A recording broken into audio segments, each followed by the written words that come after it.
বন্যাপ্লাবিত সাব্রুমের পশ্চিমাংশে এখন চলছে খাদ্য পানীয় জলের হাহাকার। গত 23 আগস্ট ফেনী ও মনু নদীর উপর দেওয়া দুটি বাঁধই জলের চাপে ভেঙে যাওয়ার দরুন বিস্তীর্ণ অঞ্চল প্লাবিত হয়ে যায়।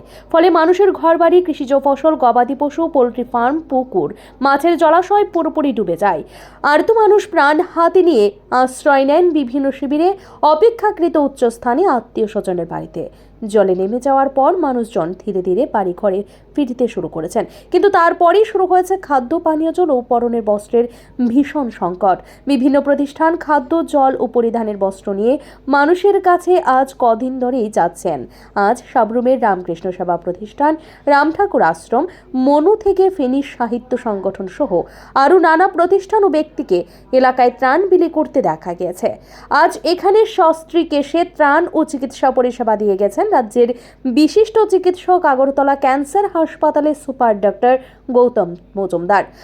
অন্যদিকে সাব্রুম উচ্চতর মাধ্যমিক বিদ্যালয়ে 2000 সালের মাধ্যমিক পরীক্ষার্থীরা সাব্রুম ও করবক মহকুমার সীমান্তবর্তী একেবারে প্রত্যন্ত এলাকা ফেনী নদীর কোলখেসা আচার্যী পাড়া উত্রিকুমার পাড়াতে আজ প্রায় 1.5 লক্ষ টাকার ত্রাণ সামগ্রী বিলি করেন। সাব্রুমের নতুন সাব্রুম সামাজিক সংস্থার কর্ণধার কমলকান্তি চৌধুরী, দীপঙ্কর দে, দেবাশিস সাহা, গৌতম চৌধুরী, মণিদীপা দাস, গৌতম দেবনাথ, ইন্দ্রজিৎ শীল ও এক সময়ের ছোটখিলের স্থায়ী অধিবাসী রাজ্যের বিশিষ্ট কবি অশোকানন্দ রায়বর্ধন সহ তার পুত্র ইঞ্জিনিয়ার সৌগত রায়বর্ধন আজ মনু নদীর পশ্চিম পাড়ে রতনমণি ভিলেজ, চালিকাছড়ি, কেকুই মগপাড়া, উত্তর বেতাগা অঞ্চলের অজয় মগ নামে এক স্থানীয় যুবককে সাথে নিয়ে চাল, ডাল, সয়াবিন, সাবান, তেল, দুধ, ফিনাইল, কাপড় চোপড় ইত্যাদি বিলি করেছেন।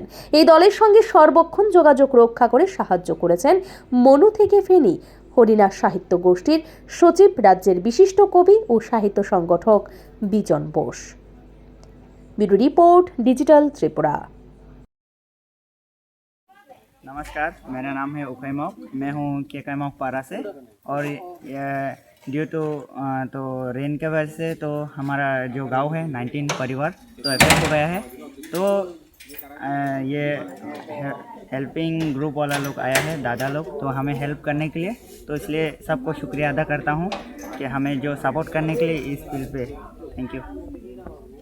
আজকে আমরা নতুন সাব্রুম সামাজিক সংস্থার তরফ থেকে এবং আগরতলা থেকে এক দল তরুণ উদ্যমী যুবকদের সহায়তায় আজকে আমরা মনুঘাটের একটা প্রত্যন্ত অঞ্চল রতনমণি ভিলেজ, যেটা এবারকার ভয়াবহ বন্যায় প্রচণ্ডভাবে ক্ষতিগ্রস্ত হয়েছে, ওখানে টোটাল 27 ফ্যামিলির মতো আমরা পেয়েছি।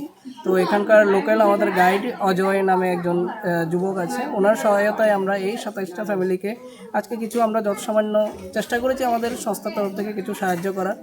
আমরা বিভিন্ন পুরনো এবং নতুন কাপড় চোপড় মিলিয়ে অনেকগুলো কাপড় বস্ত্র আমরা দান করেছি ওদেরকে। সেই সঙ্গে আমরা সবগুলো ফ্যামিলিকে 27টা ফ্যামিলিকে একটা করে করে আমরা ফুড প্যাকেট দিয়েছি। ওই ফুড প্যাকেটের মধ্যে রয়েছে 2 কেজি চাল, 250 গ্রাম ডাল, সয়াবিন, তেল, সাবান, ফিনাইল, এইসব সবগুলো জিনিস আমরা একত্রিত করে একটা একটা ফ্যামিলির হাতে তুলে দিয়েছি। এই কাজে আমাদেরকে আরও সহযোগিতার হাত বাড়িয়ে দিয়েছে আগরতলা থেকে একদল যুবক। ওই যুবকদের লিডিং করেছে সৌগত রায়বর্ধন। তো ওনার সহযোগিতা পেয়ে আমরা এই কাজটি সাকসেসফুলি আজকে আমরা কমপ্লিট করতে পেরেছি। তো আজকে আমরা রতনমণি ভিলেজে এইমাত্র সবগুলো কাজ আমরা কমপ্লিট করেছি। এরপরে আমরা যাব চালিতাছড়ির দিকে, ওখানে অনেক ভিকটিম পরিবার আছে, ওদেরকেও আমরা যথাসামান্য চেষ্টা করব সাহায্য করার। ধন্যবাদ।